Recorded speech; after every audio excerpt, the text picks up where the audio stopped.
Seeking the great family treasure, the value of giving.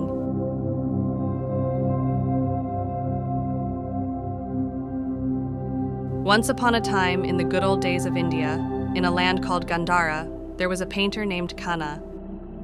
His talented brush painted the canvas with vivid colors and delicate touches, yet, for some reason, his works never caught the eye of the world. Life was impoverished, and there were days when he could barely support his family. However, in his heart dwelt an unwavering passion and deep conviction. This story begins with Kanna's departure. It is a heartwarming story of his journey through the trials he faces, conflicts with his family, and ultimately to salvation.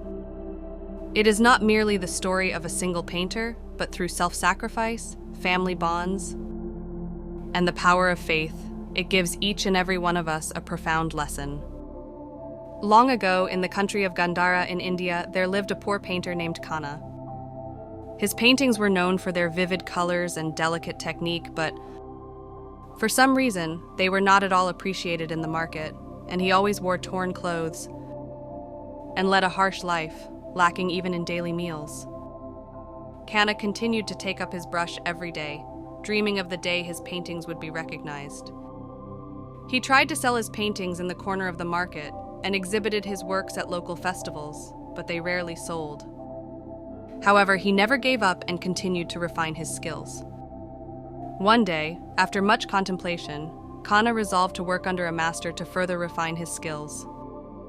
This won't do. My family may have to endure hardships for a while, but in 3 years, I will surely make them happy. He left his wife and children behind and set out on his journey alone. For 3 years, he worked diligently under his master, further honing his painting skills. During that time, he gradually saved money, and it eventually amounted to about 30 masha. And he decided to return home with this money after a long time. After leaving his master's house on the way home, he made his way to a very lively place. There he learned that a large gathering of monks called Panchaparshika, held once every 5 years, was taking place. Kanna, intrigued, looked around the great assembly and met a monk in charge of all the affairs and asked, Excuse me, monk. If you were to hold such an assembly for a day, how much would it cost? Well, let's see. With 30 masha, we could probably hold it for about a day. Upon hearing the monk's words, Kanna fell into deep thought. Maybe the reason I'm so poor is because I didn't do a single good deed in my previous life. Now, fortunately, I have 30 masha. This may be my last chance. I will cover the cost of the assembly for 1 day with this money. As soon as he thought this, he turned to the monk with renewed determination and put it into words. I will bear the cost of the great assembly. Please gather the monks at once. Kanna used all 30 masha, saved through 3 years of hardship and frugality, to provide a meal to the monks. Through this good deed, he gained a sense of satisfaction he had never experienced before. He sincerely wished for the monks' happiness, and seeing them enjoy themselves, he was convinced that his actions were right. When the monks finished their meal, he received words of gratitude from the venerable elder monk. It is a great joy for us to have someone as compassionate as you. Your kindness will be deeply engraved in all our hearts. Upon hearing this, Kanna was so overjoyed that he leapt up and expressed his gratitude to everyone present. And with newfound joy in his heart, he made his way back to his family. As soon as he arrived home, his wife approached him as if she had been waiting impatiently. You, hand over the 3 years' worth of savings quickly. The children have been eagerly awaiting your return too. Kanna replied calmly, with the joy he held in his heart. Ah, the money. The money isn't here now. I deposited it in a very sturdy storehouse. His wife, harboring doubts, interrogated him in half-exasperation. You stop joking around. You don't actually have the money, do you? Where in the house is there such a storehouse? Just where is this storehouse you speak of? Kanna quietly replied. The storehouse? The storehouse I speak of is the monks. I used all the money I earned working for the monks.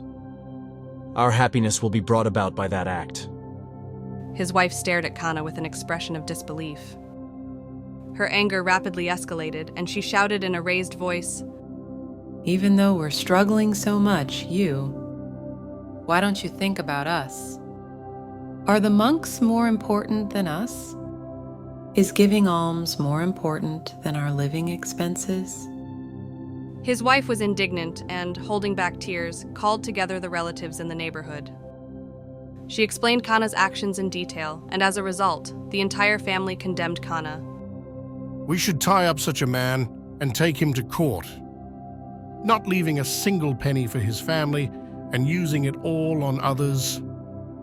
As one relative said this, openly expressing anger, they decided to tie Kana up and take him to court. The courtroom was filled with tension. Kana's wife pleaded tearfully before the judge.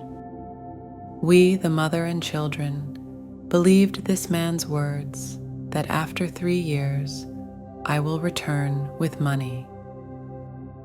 And we endured poverty, not eating proper food and wearing poor clothes.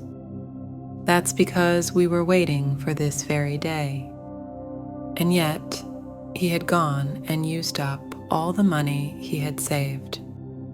Please judge this man. Please do something about our suffering. The judge listened to the wife's plea with a serious expression, then turned to Kana and questioned him. "Why did you do such a thing?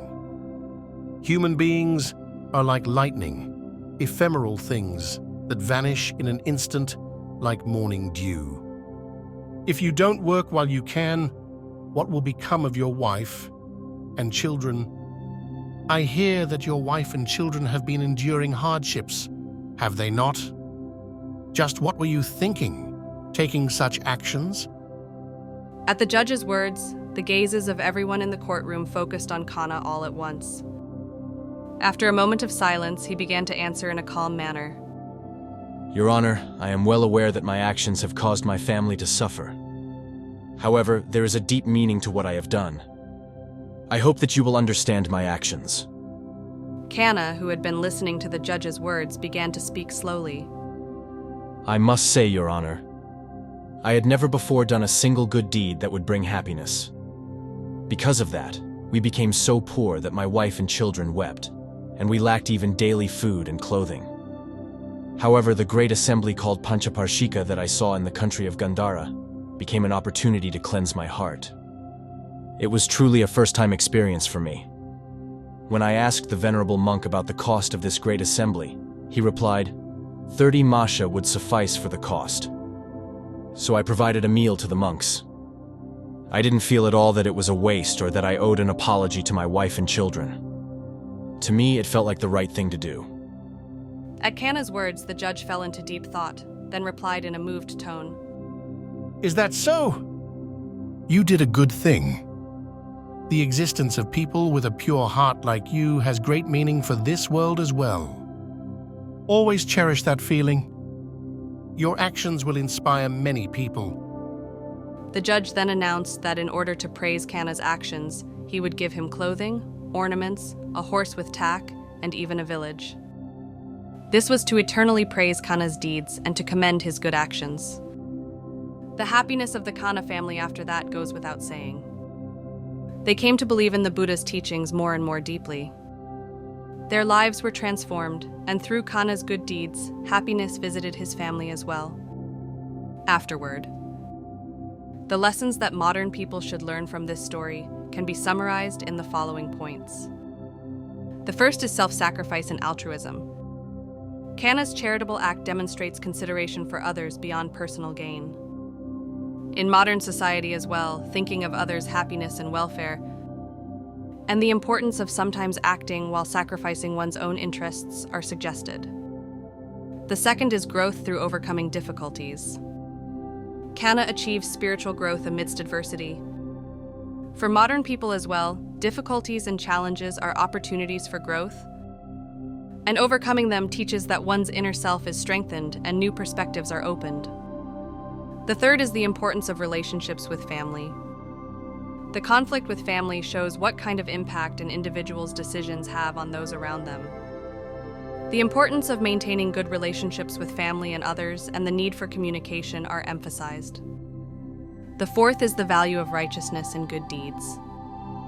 It can be gleaned from the story that good deeds are ultimately recognized and rewarded.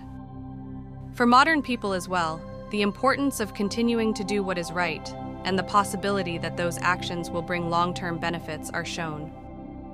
The fifth is faith and spiritual support. The teachings of Buddhism are deeply rooted in the story, suggesting that faith and spiritual beliefs can be a great support in life. In modern society, too, faith and personal values can provide peace of mind and a sense of direction.